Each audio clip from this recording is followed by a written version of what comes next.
একটা আফসোস লাগতেছে যে এরকম ডেস্টিনেশনে এসে ঝর্ণার কাছে যাইতে পারলাম না। জাস্ট পেছনে দেখেন একদম বর্ডার সাইড, এটা হচ্ছে যে মায়াবী ঝর্ণা, রাইট? এই জায়গাটা দেখেন, জাস্ট অসাধারণ ভাই। সকালবেলার একদম নদীর পাড়ের, বিছানাকান্দি নদীর পাড়ের ভিউ। আর এ হচ্ছে যে আমাদের ঘর, থাকার ঘর। বিছানাকান্দি একদম নদীর পাড়ে বসে খাবারটা খাচ্ছে, জাস্ট অ্যামেজিং। ঠিক এই নদীর পাড় থেকে তোলা এই মাছগুলো খাচ্ছে, একদম স্পেশালি। এখানে শিং মাছ আছে আর বিভিন্ন ধরনের মাছ আছে। সিলেট শহর না ঘুরলে নাকি বাংলাদেশের আসল সৌন্দর্য দেখা হয় না, তাই বেরিয়ে পড়লাম সিলেটের অপরূপ কিছু সৌন্দর্য দেখার উদ্দেশ্যে। এবারের ভ্রমণ গল্পটা একটু ভিন্ন, কারণ আমরা প্রকৃতির কাছে একদম মিশে যাব। তাই বেরিয়ে পড়ি সিলেটের বর্ডার হাইকিংয়ের উদ্দেশ্যে। 2 দিনের বর্ডার হাইকিংয়ে দেখব আমরা উৎমাছড়া, লক্ষণছড়া, মেঘালয়ের পাহাড় ঘেরা মায়াবী ঝর্ণা এবং ফিরে দেখা পান্থুমাই ঝর্ণা, বিছানাকান্দির কিছু অপরূপ সৌন্দর্য এবং কোথায় গিয়ে আপনারা থাকতে পারবেন। সেই সাথে মেঘালয়ের বর্ডার ঘেরা গ্রামগুলো আপনাদেরকে ঘুরে দেখাবো। তাই সম্পূর্ণ ভিডিওটি না টেনে পুরো ভিডিও দেখার অনুরোধ রইল, এবং পরবর্তী আপনার বর্ডার হাইকিং জার্নির জন্য এই ভিডিওটি সেভ করে আপনার বন্ধুদের সাথে শেয়ার করতে পারেন। আমাদের বর্ডার হাইকিং শুরু হয় উৎমাছড়া থেকে। খুব সকালে বর্ডার হাইকিংয়ে বের হতে না পারলেও প্রথম দিনের ওয়েদারটা আমাদের একদম অনুকূলে ছিল। এক্ষেত্রে আপনাদের ক্ষেত্রে নাও থাকতে পারে, তাই চেষ্টা করবেন খুব সকাল সকাল বর্ডার হাইকিংয়ে বের হওয়ার জন্য। উৎমাছড়া ভিউ পয়েন্ট, এদিকে খুব সুন্দর একটা ব্রিজ দেখা যাচ্ছে, অর্থাৎ ইন্ডিয়া এবং বাংলাদেশের যে বর্ডার সাইডের ব্রিজটা, সেটাই আমার মনে হচ্ছে। এখানে খুব সুন্দর সুন্দর আপনারা ছবি তুলতে পারবেন, ভিডিও বানাতে পারবেন। ভাই এটা অ্যামেজিং জায়গা। আর পানির ফ্লোগুলো দেখলেই বুঝতে পারতেছেন যে এখানে জায়গাটা কতটা সুন্দর। এই জায়গাটা দেখেন, জাস্ট অসাধারণ ভাই। তো যাই হোক, একটু পরে আমরা আবার বর্ডার হাইকিংয়ে রওনা করতেছি। এই উৎমাছড়াতে ডেফিনেটলি অবশ্যই আসবেন যখন বর্ডার হাইকিং আসবেন, কারণ এটা হচ্ছে রিকমেন্ডেড জায়গা। কারণ এইখানে এত নেচার ফ্রেন্ডলি জায়গা একদম বর্ডার সাইডে, তো এটা অবশ্যই মিস করবেন না। 30 মিনিটের একটা ব্রেক নিয়ে উৎমাছড়া থেকে আবার বর্ডার হাইকিংয়ে রওনা করি। মেঘালয়ের পাহাড় ঘেরা অপরূপ কিছু সৌন্দর্য দেখতে পাবো, হয়তো এই যাত্রায় না আসলে বুঝতে পারতাম না। আর ইতিমধ্যে আমরা পৌঁছে যাই আমাদের দ্বিতীয় গন্তব্য মায়াবী ঝর্ণায়। তো এখন আপনাদের সাথে যে ভিউটা আমি শেয়ার করব, জাস্ট এক কথাই অ্যামেজিং ভাই।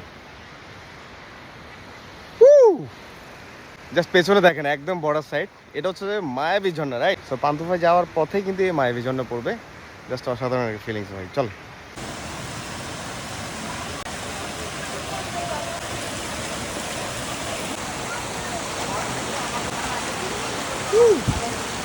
জাস্ট অসাধারণ একটা জায়গা ভাই। এটা পান্থুফাই ঝর্ণা যাওয়ার পথে পড়বে মায়াবী ঝর্ণা। Just amazing. বাট বেশিক্ষণ এখানে স্টে করবেন না, বিএসএফ একটা ঝামেলা হইতে পারে। এমন সৌন্দর্যে নিজেকে না ভিজিয়ে আসলে থাকাটাই অনেক মুশকিল। তাই আর দেরি না করে আমরা বেশ কয়েকজন মিলে এই ঝর্ণায় অনেকক্ষণ ধরে গোসল করি। এই ঝর্ণায় গোসল করার পর একটা প্রশান্তি কাজ করছিল। আর ইতিমধ্যে আমরা পৌঁছে যাই আমাদের দ্বিতীয় গন্তব্য তুরুংছড়ায়।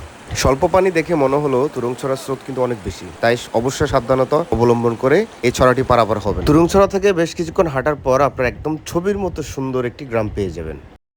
এখন এই পথে আছি। পাহাড় কিন্তু একদম সাদা ছিল, এখন একদম কালো হয়ে গেছে। জাস্ট অসাধারণ। এমন গ্রামীণ কিছু সৌন্দর্য দেখার পর আপনার মনে এই স্বস্তিটা অ্যাটলিস্ট আসবে। হয়তো এই সৌন্দর্য দেখার জন্যই বেরিয়ে পড়েছিলাম বর্ডার হ্যাকিং করার জন্য। প্রকৃতির কি এক নীরব ডাকা বিকেল, একটা বিকেল কাটিয়ে দিলাম আমরা এখানে বসে। মনে হয়েছিল যেন কয়েক ঘন্টার জন্য এখানে থেকে যাই, কিন্তু সময় আসলে আমাদের অনুকূলে ছিল না, কারণ গন্তব্য যে আমাদের এখন অনেক দূর। পেছনে হচ্ছে একদম বর্ডার, ইন্ডিয়ার বর্ডারটা, ওই যে ব্রিজটা দেখা যাচ্ছে। আর আপনার আমার পেছনে মানুষগুলো দেখেন, জাস্ট এই সাইডগুলোতে আপনারা বিছানাকান্দি চলে যাবেন। এই রাতের খাবার খাচ্ছি, শুটকি ভর্তা, আলু ভর্তা আর হচ্ছে হাঁসের মাংস।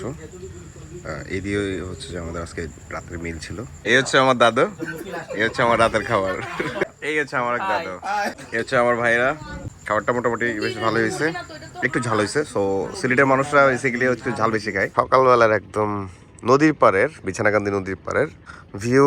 আর এ হচ্ছে যে আমাদের ঘর, থাকার ঘর।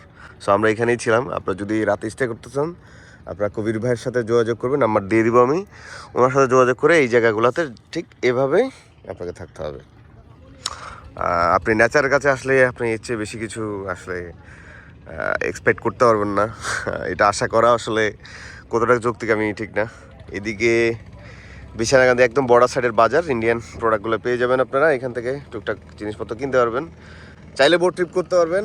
এইদিকে নৌকা ভাড়া করে আপনারা মোটামুটি এই নদীটা পার হতে পারবেন। অ্যান্ড এইখান থেকে নদী পার হয়ে আমরা কিন্তু ঠিক সোজা চলে যাব আবার বর্ডার হাইকিংয়ে।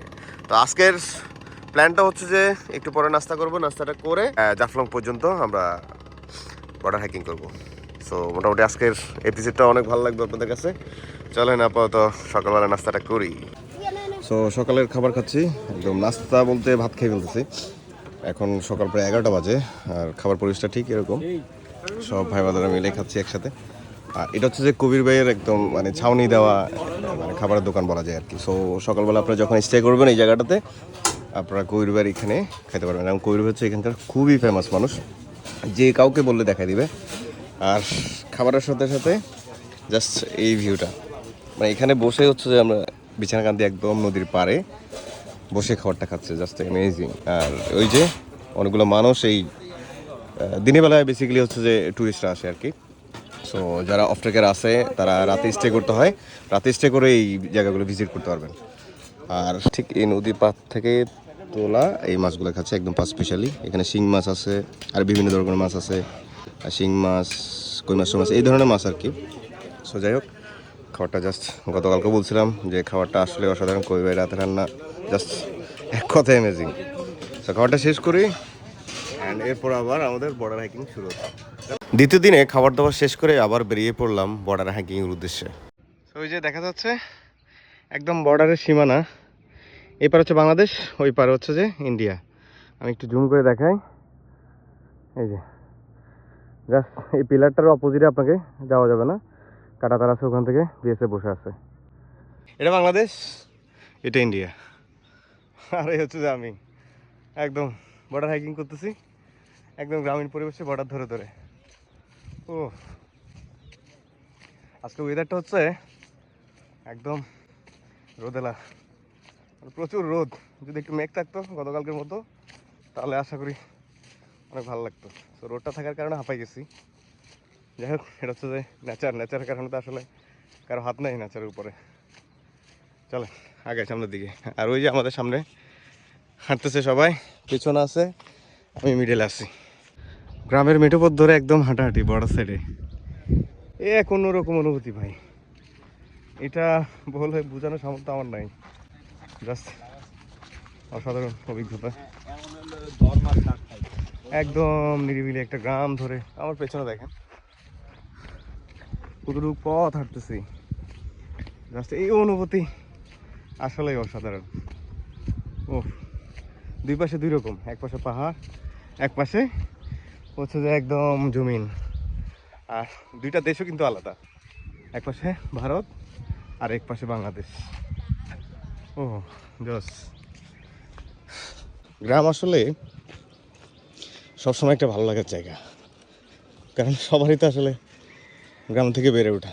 আরেকটা জিনিস আপনাদেরকে দেখাই, একটু অপেক্ষা করেন। এখানে সীমানা দিয়ে রাখছে, ওইদিকে যাওয়া যাবে না।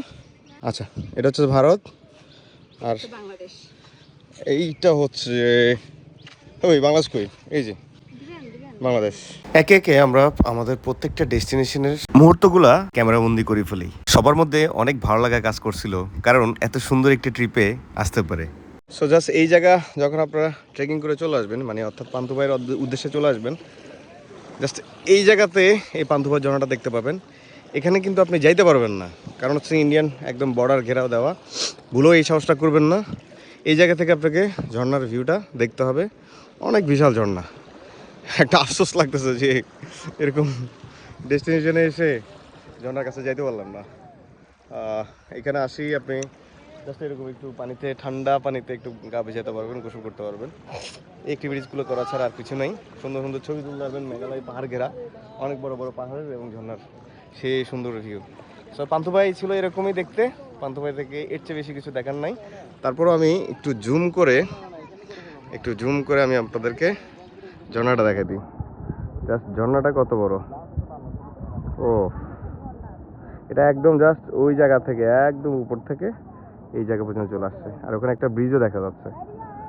তো এটা যদি যাইতে পারতাম এই জায়গায় আশা করি অনেক ভালো লাগতো আর কি।